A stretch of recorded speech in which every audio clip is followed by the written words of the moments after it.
Hey there, I'm Tara from Wild Bird Farm. I garden here in Zone 5 in central Iowa. Today we're going to do some creative thinking about how I can start my dahlias a little easier and a little bit less time intensive this year. Please join me. As I mentioned, I am in Zone 5, technically 5B. Our last expected frost date is around the 1st of May. So we are in early April right now, and over the past several years, I have started my dahlias in a couple different ways. The first few years that I had dahlia tubers, I potted them up in 4-inch pots all the way up to gallon-sized pots. So let's say I pulled some out of my freezer. This has 2 in it, but let's say the dahlia tuber was pretty small. I'd go in a 4-inch pot.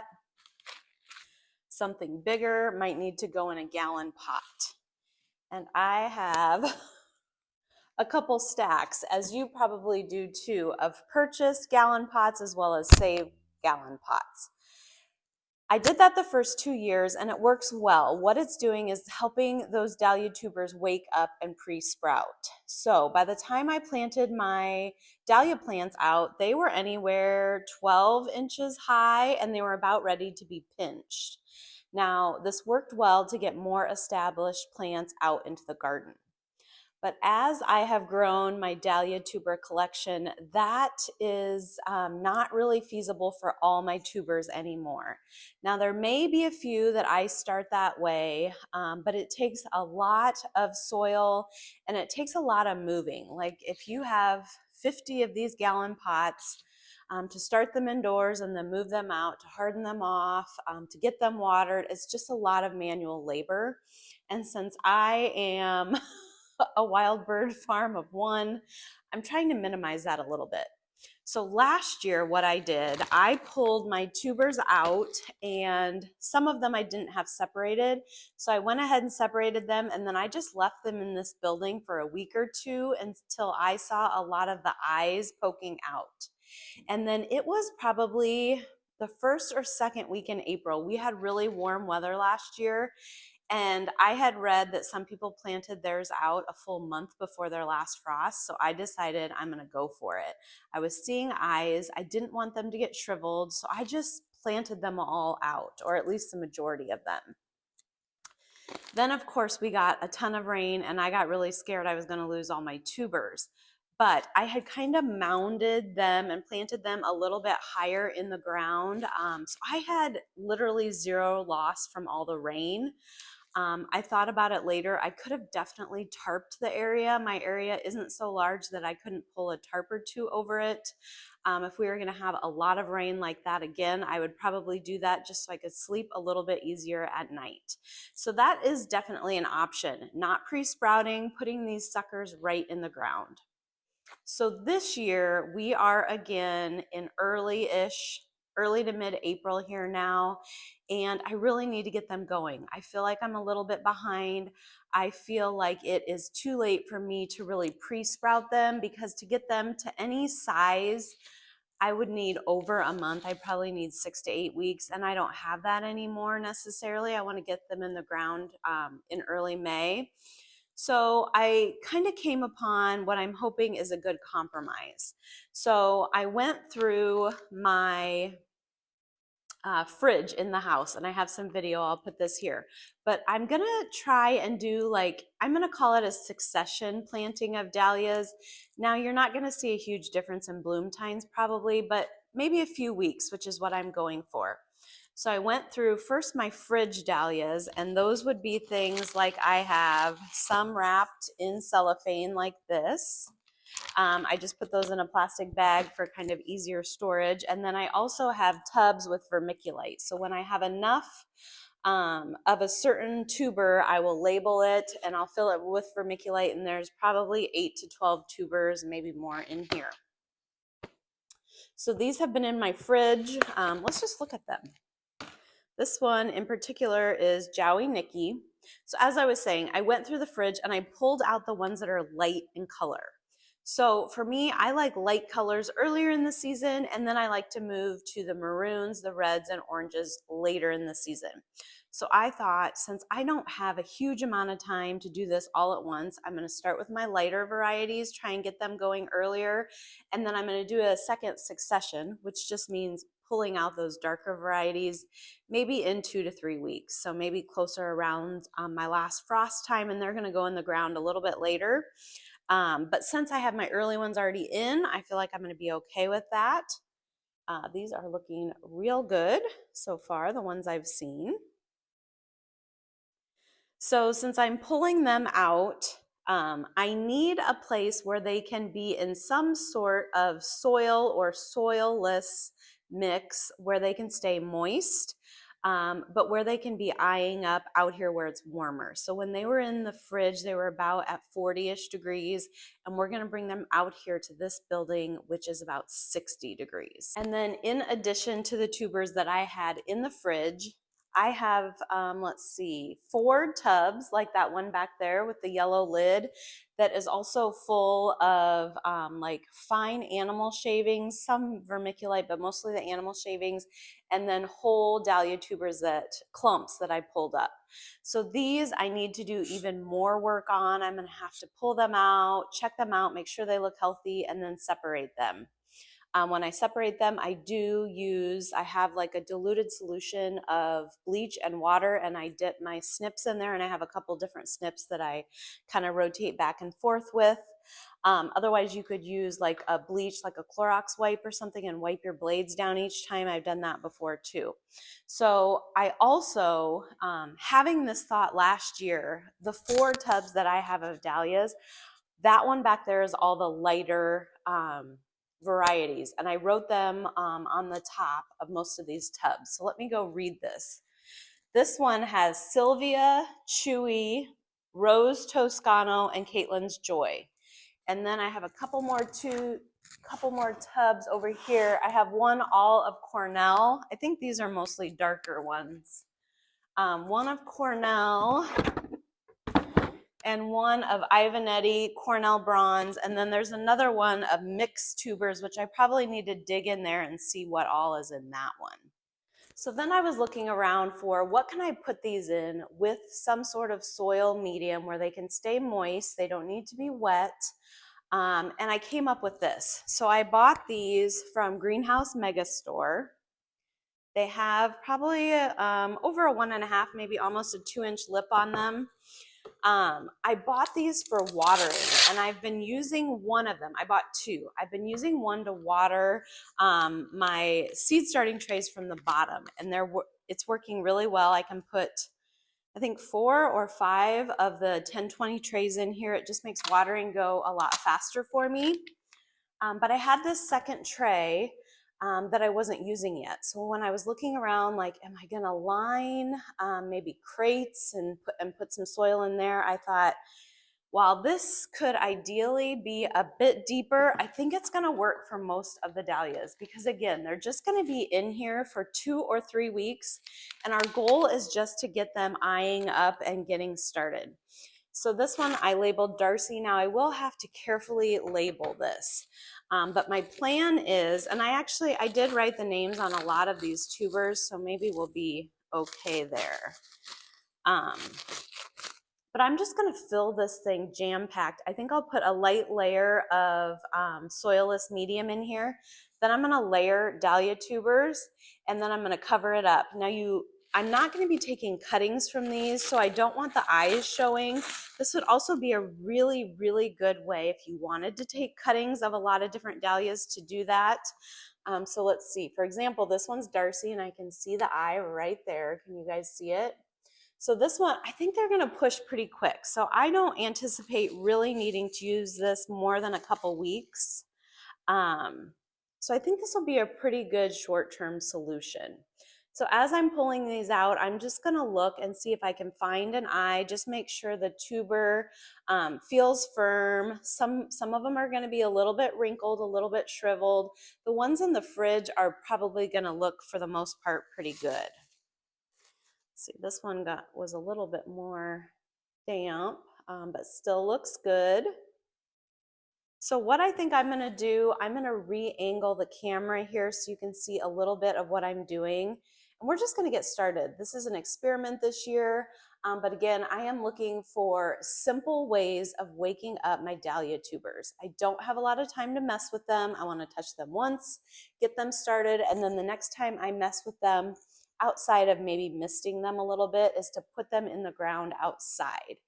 And then a secondary hopeful benefit for me is that I'm going to have a little bit of succession. I want the lighter pinks, peaches, whites early in the season, as early as I can get them. If I can get them by the end of June, that's great. It'll probably be more like early to mid-July. But then the darker colors, I'm not going to rush so much with them. I just about wear myself out sometimes in May, years past. And I'm just going to give myself a little bit more time and a little bit more grace to get those dark colors in the ground, because I don't really care about them until September and October anyway. So that's the plan. Let me get the camera angled down and we'll get to work. Okay, this is quite dry. Now I am using peat moss. I know a lot of you are staying away from peat moss. This is really readily available here.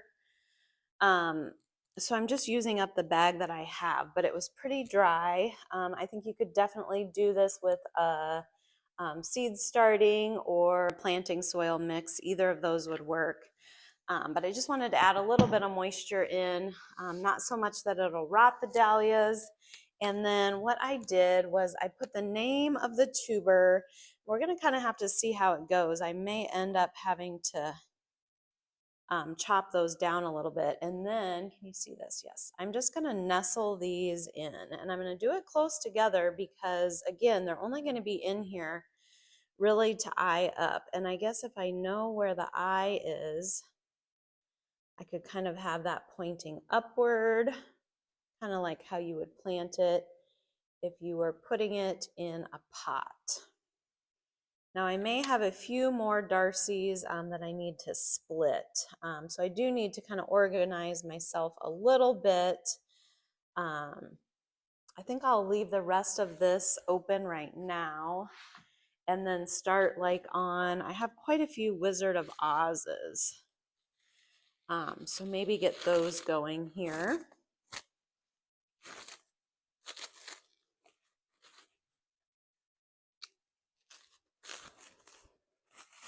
This one I obviously didn't know how to keep. I must have not been able to see where the eyes were on all of them. Looks like maybe I could just cut it almost in threes. But for now, we'll leave that since it's pretty flat. We're going to do our second row here of Wizard of Oz, and I have quite a few of these here, and then I also have some in a Rubbermaid.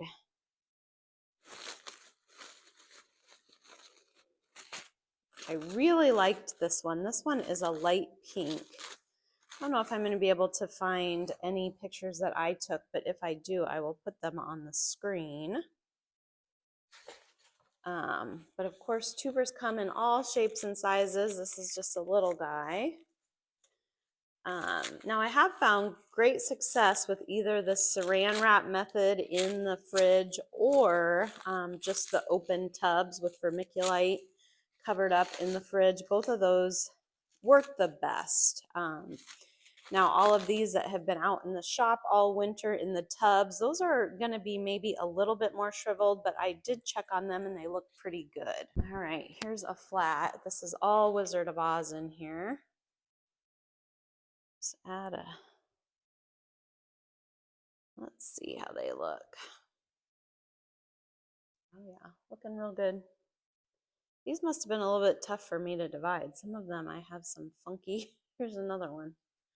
Probably could just have cut that off, but I suppose I didn't see a live eye and I didn't want to take too many chances if I could get it stored. Let's see. Now I do save my vermiculite year over year. I'm going to save it right like this in the tub, or right like this in the Tupperware. Now see, this one you can see it was very little. I still tried to save it. It's a little bit wrinkled, a little bit shriveled, but we're going to put it in here and see what it does. Now I do think I'll be okay spacing wise. I definitely don't want to get all these mixed up after I've taken the time to label them last fall. And it looks like for Wizard of Oz, we may have 2 rows here. That one. I don't know why I didn't just snip it in half. Sometimes in the fall, I can't see the eyes real well, and I just don't want to ruin them. So that's why sometimes I leave them as whole clumps as well. So I'm kind of nestling them down in. Let's see how many we have left here. Here's another real little one. Might be it. Double check. Nope, there's a couple more down here. Another real little skinny guy.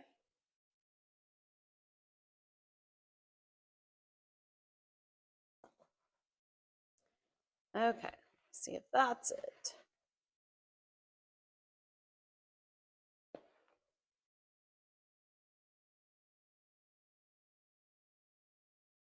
Okay, got all of them out of there. So I just leave it like this and it's ready to go again next year. Okay, and I think I did change my mind. Since we don't have too many of these, we're going to fill in up here with the Wizard of Oz, and I'm just going to take a tag and move it over. And then let's come back and I'll show you how I plan to cover them up. Okay, I got started and I covered up the Wizard of Oz ones. Now again, we don't want them to grow for a long time in this. The goal is just to get them all eyed up with maybe just a little sprout popping up, and then we're going to pull them out to plant them. So I am just taking handfuls and just lightly covering them up. If I keep the medium slightly moist, this is going to help keep these tubers pretty healthy. All right, pack it down just a little bit. Now see that guy, the eye is up, or the neck, the head is up. So we'll cover him up, and then I am just going to continue down the bed this way. I think I will, if I can get my sprayer to be more of a mist.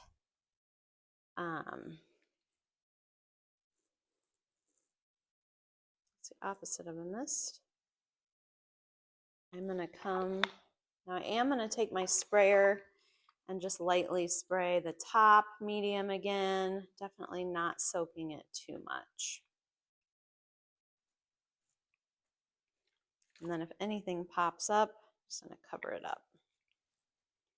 Now again, this is definitely taking some medium, but if I were to plant all these up in separate pots, how many did I have there? Over 20, right? 25 or 30. It would take quite a bit more mix than what I'm using here. So of course something could change, but I think this is going to be a pretty good way to get mine started. So I am just going to work down and start with the next group here.